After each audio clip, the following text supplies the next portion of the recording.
C'est un courtier en assurance indépendant. Qui est donné en surcroît. Bon, j'ai même pas ce détail-là, si vous voulez, parce que moi, peu importe. Et Oui, donc, en fait, ouais, le mécanisme de l'escroquerie est assez classique, hein, puisqu'il détourne les fonds qui sont en déplacement de clients. C'est Alors, donc la même escroquerie que la Madoff de Touraine, quoi. C'est le même chose. j'ai entendu parler de la madame de Touraine, mais j'ai pas vu les détails. Hein. Elle était courtier aussi, elle était quoi sur un... Non, elle était ancien banquier. Femme. Mais enfin, elle plaçait de l'argent. Mais alors, en à titre disant vraiment que c'est- personnel, sans être inscrite au nom de rien du tout? Bah non. Je sais pas. Là, c'est un courtier, quoi. hein. Oui. C'est quand même... Donc, c'est l'escroquerie classique de type cavalerie. Cavalerie. Hein, Après, on fait un trou pour boucher un autre trou. Oui, c'est ça. Donc, si vous voulez, C'est Madoff. à l'heure actuelle, le nombre de victimes quand même est important, puisqu'on en a une bonne trentaine pour le moment. Et au fil des investigations, le nombre de victimes va certainement s'allonger. Il sera plus important en fin d'enquête. Le préjudice, à l'heure où on parle, est évalué à 2,5 millions d'euros. Ah oui, Ça monte hein, chaque jour. Et il sera sans doute plus important Oui. aussi.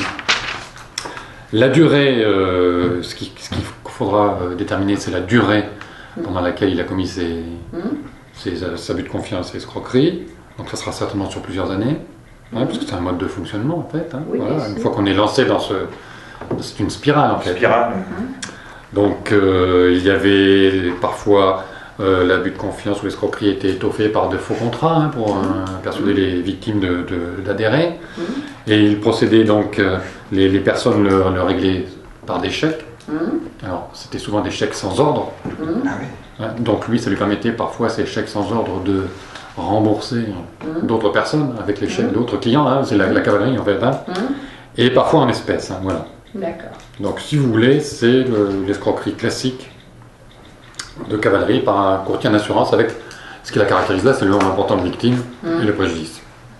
Alors au niveau de la procédure, on est actuellement dans le cadre d'une enquête préliminaire, donc, qui a été confiée à la compagnie de gendarmerie du Blanc et plus spécialement à la brigade des recherches, puisqu'il faut quand même là pour cette affaire une unité et des OPJ aguerris à des recherches techniques et économiques et financières un peu.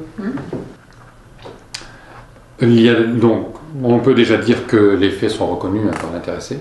Est-ce que vous l'avez entendu? Il y a eu une première audition de fait, dans un premier jet. C'était aujourd'hui? Non, il y a quelques jours. Les 2,5 millions d'euros sont où actuellement? Ça sera ils sont voilà, Ça sur sera de la nature. L'enquête devra il a acheté déterminer. il a acheté des châteaux en Touraine. Ça sera un peu l'objet de l'enquête de déterminer la destination des fonds. Parce qu'il dit, lui, ne plus les avoir. Cela étant, si on est sur une cavalerie, effectivement, ça, Bah oui. Bah tourne. oui, ça a tendance. Ah oui. ça tourne. Ah ouais.